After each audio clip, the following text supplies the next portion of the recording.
Aloha. Iya, pertandingan terakhir di UCL akhirnya sudah selesai dan beberapa tim besar memastikan diri untuk lolos. Milan membantai Salzburg 4-0 di kandangnya sendiri dan ini tentunya hasil yang sangat layak karena kalau gue lihat dari permainan di babak pertama, Milan sangat mendominasi dan layak unggul telak di pertandingan ini.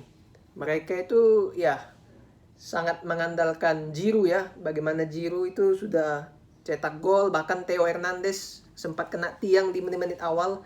Salzburg ini sama sekali gak berkutik di babak pertama terutama. Mereka gak bisa manfaatin peluang yang mereka ciptakan. Strikernya bapuk.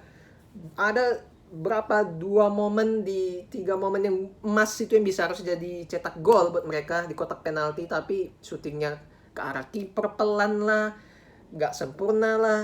Tomori padahal udah gampang banget dilewatin, tapi memang Salzburg ini ya sangat berbanding terbalik pada saat mereka bermain melawan Chelsea sebelumnya. Mereka nggak bisa berbicara banyak dan tentunya Milan jadi runner up di grup menemani Chelsea dan tentunya ini menjadi suatu pelecut buat Serie A bahwa mereka bisa mengirimkan dua wakil ke 16 besar Napoli dan AC Milan dan selamat tentunya. Di pertandingan lain itu ada PSG yang bisa menang di kandang Juve dan kalau dari line up yang diturunkan Juve ya Allegri menurunkan Milik jadi striker. Vlahovic gak ada sama sekali di bench dan Bremer juga gak ada.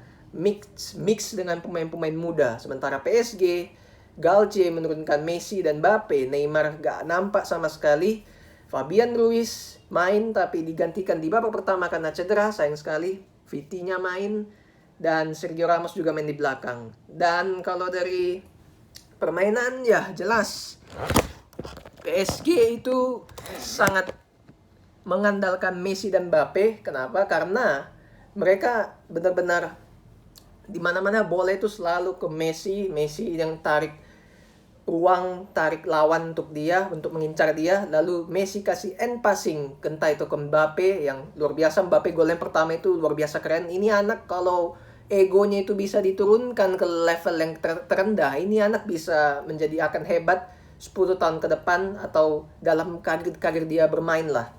Sekarang masalah si Mbappe ini egonya itu sangat tinggi. Melawan pemain senior, dia berani buat ajak debat. Dia nggak mau menurunkan ego, nggak mau mengalah. Padahal pengalaman dia itu masih cetek. Secara bakat, gue sangat mengagumi Mbappe ini. Dan banyak orang yang mengagumi dia. Gue berharap dia bisa menjadi personal yang lebih baik lagi. Karena luar biasa. Ini pemain hanya butuh sepertiga peluang loh untuk bisa cetak gol. Dan dua orang dia kelabui, shooting itu benar-benar susah buat Chesney buat dapat, akhirnya tiang dalam gol. Dan dia secara overall di permainan ini ya walaupun di babak kedua dia kurang kelihatan juga karena beberapa kali dia finishingnya juga nggak begitu maksimal, tapi dia memang punya bakat luar biasa. Dan ada Messi juga yang bermainnya lumayan lah, walaupun sudah bukan topnya lagi, tapi dia tetap bisa memberikan kontribusi maksimal di setiap pertandingan di tim yang ia bela. Dan PSG itu mengandalkan mereka. Sementara apa yang diandalkan Allegri tahu apa yang dilakukan. Dia hanya ngandelin Philip Kostic dan juga Cuadrado. Hanya itu saja.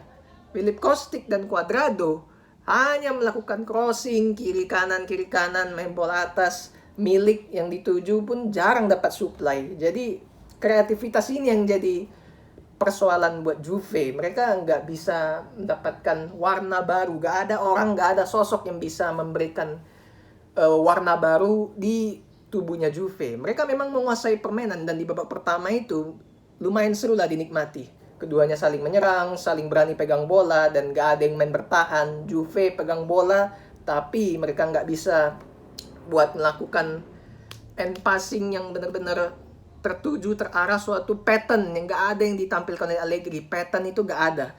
Dan muncullah gol itu pun lewat crossing kembali lagi ya. Cuadrado itu, Juan Bernat itu layak dibuang dari PSG itu. PSG itu kelemahannya ada di wingback kirinya ya. Wingback kirinya si Bernat itu kecolongan, Cuadrado gak bisa dia kawal, akhirnya kejebolan, Bonucci cetak gol babak kedua.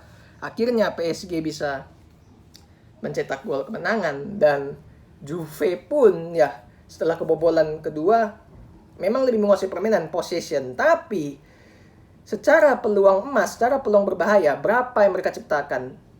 Sedikit sekali gitu loh. Locatelli yang banyak melakukan shooting dari babak pertama, melenceng, melambung, dan nggak terarah gitu. Juve ini sering sekali melakukan shooting karena memang nggak ada pattern yang diarahkan ke pemain ini dari si Allegri. Makanya pemain-pemainnya ini ya cuma bisa melakukan shooting gak karu-karuan, dan itu pun finishingnya jelek sekali, gak bisa diharapkan sama sekali. Dan ini tentunya bukan levelnya Juve ya. Dan mereka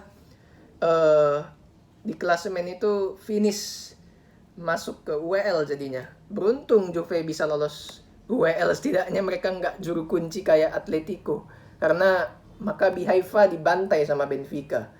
Dan gua sih ya Allegri yang pasti nggak akan dipecat. Dan kalau dari performa pemain, Chiesa main 15 menit di babak kedua, begitu masuk lumayan bisa memberikan warna lah, tapi memang dia masih butuh adaptasi karena 1 tahun dia nggak main untuk Juve. Dan begitu dia masuk 15 menit kedua, itu benar-benar hanya dia yang memberikan warna tersendiri lah buat Juve ini. Pemain lainnya hancur, Kostic amburadul, Cuadrado amburadul, di belakang si Gatti itu hancur, dan Pogba kembali lagi cedera. Ya, we'll see lah seperti apa. Dan di pertandingan lainnya itu City menang lawan Sevilla. Ya, City menurunkan pemain cadangan dan di mix dengan pemain muda, wajar mereka menang. Dan Chelsea bisa menang lawan Dinamo Zagreb ternyata ya. Ya, Zakaria debut langsung cetak gol, tapi sayangnya dia diganti cedera ya. Waduh, sayang banget. Dan secara keseluruhan UCL ini, beberapa tim yang diprediksi untuk lolos itu sesuai lah dengan kemauan kita, dengan keinginan kita untuk bisa bertemu di 16 besar. Hanya ada beberapa tim juga yang menjadi kejutan yang nggak lolos, seperti kalau ditelaah di sini, Atletico Madrid jadi juru kunci, nggak ke WL sama sekali. Barcelona harusnya itu bisa lolos di grupnya, tapi Inter yang lolos. Inter level Serie A bisa mengalahkan Barcelona 2 kali. Itu suatu problem yang nggak bisa diterima gitu loh. Lalu ada siapa lagi ya? Ya, Juventus juga, 3 tim. Jadi bisa bilang 3 tim ini yang menjadi kejutan nggak bisa lolos ke babak selanjutnya. Klub Brugge bisa lolos dengan Porto. Ya, tapi ya itulah dia.